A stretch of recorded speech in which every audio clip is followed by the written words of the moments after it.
ఎవరి మతాన్ని వాళ్ళు పాటించడం తప్పులేదు. కానీ తమ మతమే ప్రపంచమంతా విస్తరించాలని ఎదుటి మతం వాళ్ళని బ్రతకనివ్వం, చంపేస్తాం, నాశనం చేసేస్తాం అనేటటువంటిదే తీవ్రవాదం.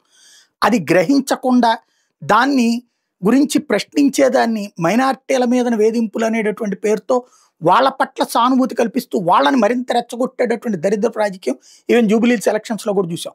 ఇప్పుడు ప్రపంచంలో ఎక్కడ తీవ్రవాదం దొరుకుతున్నా దానికి హైదరాబాద్ మూలాలు అనడానికి మరొకసారి సాక్ష్యం. నిన్న గుజరాత్ ఏటీఎస్ వాళ్ళు హైదరాబాద్లో పట్టుకున్నటువంటి దుర్మార్గుడికి సంబంధించినటువంటి ఉదంతం. గుజరాత్ యాంటీ టెర్రరిస్ట్ స్క్వాడ్ ఛేదించినటువంటి కుట్రలో రైసిన్ అనేటటువంటి ఒక మెటీరియల్ తయారు చేస్తున్నాడట హైదరాబాద్కి సంబంధించినోడు. చైనాలో ఎంబీబీఎస్ చేసిన వైద్యుడిని తాజాగా అరెస్ట్ చేశారు.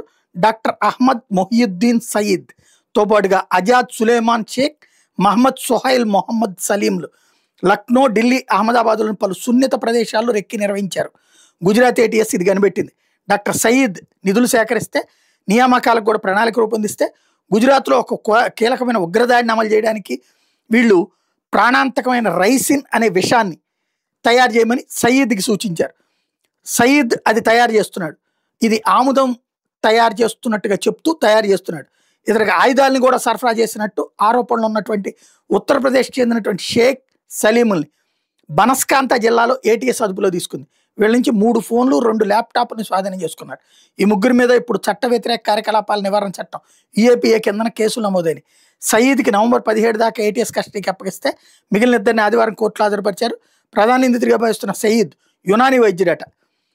వీడు చైనాలో వైద్య విద్యను అభ్యసించాడట. గుజరాత్లోని అహ్మదాబాద్ యాంటీ టెర్రరిస్ట్ స్క్వాడ్ అధికారులు ఆదివారం అరెస్ట్ చేసిన సయీద్ వాస్తవంగా ఖమ్మం నుంచి తయారైనోడు.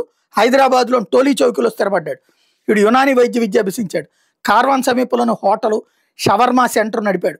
రాజేంద్ర నగర్ ప్రాంతంలో రియల్ ఎస్టేట్ వ్యాపారం చేస్తున్నాడు. ఇన్స్టాలో ఇతడి పేరుతో ఖాతా కూడా ఉంది. దీని ద్వారానే ఉగ్రవాదం వైపు ఆకర్షితులయ్యాడు. ఐసిస్ అనుబంధ ఐఎస్కేపీలో చేరాడు. పాక్ ఆఫ్ఘనిస్తాన్ సరిహద్దులోని హ్యాండ్లర్ల అబూ ఖదీజా ఆదేశాల మేరకు ఉత్తరప్రదేశ్లోని వివిధ ప్రాంతాలకు చెందిన అజాద్ సులేమాన్ షేక్, మహమ్మద్ సోహైల్ అహ్మదులతో కలిసి ఓ మాడ్యూల్ ఏర్పాటు చేశాడు. హ్యాండ్లర్ ఆదేశాల మేరకు ఢిల్లీ, అహ్మదాబాద్, లక్నో నగరాలకి తమ టార్గెట్లుగా మార్చుకుని రెక్కీలు నిర్వహించారు. పీడిఎఫ్ ఫార్మాట్లో హ్యాండ్లర్ పంపిన పుస్తకాలను అధ్యయనం చేసిన సయీద్ ఆముదం నూనెను వినియోగించి రైసిన్ అనే అత్యంత శక్తివంతమైన విషయాన్ని తయారు చేయడం ప్రారంభించాడు. దీన్ని వినియోగించి భారీ విద్రోహ చర్యలు చేపట్టాలని పథకం వేశాడు. శనివారం రాత్రి అహ్మదాబాద్ మొహసానా హైవే మీద అదాలాజ్ టోల్ ప్లాజా దగ్గర వీళ్ళు కారు నాపి అందులో ఉన్న సయీద్ని అదుపులో తీసుకున్నారు. కారులోని డబ్బాలో 4 లీటర్ల ఆముదం ఏటీఎస్కి లభించింది.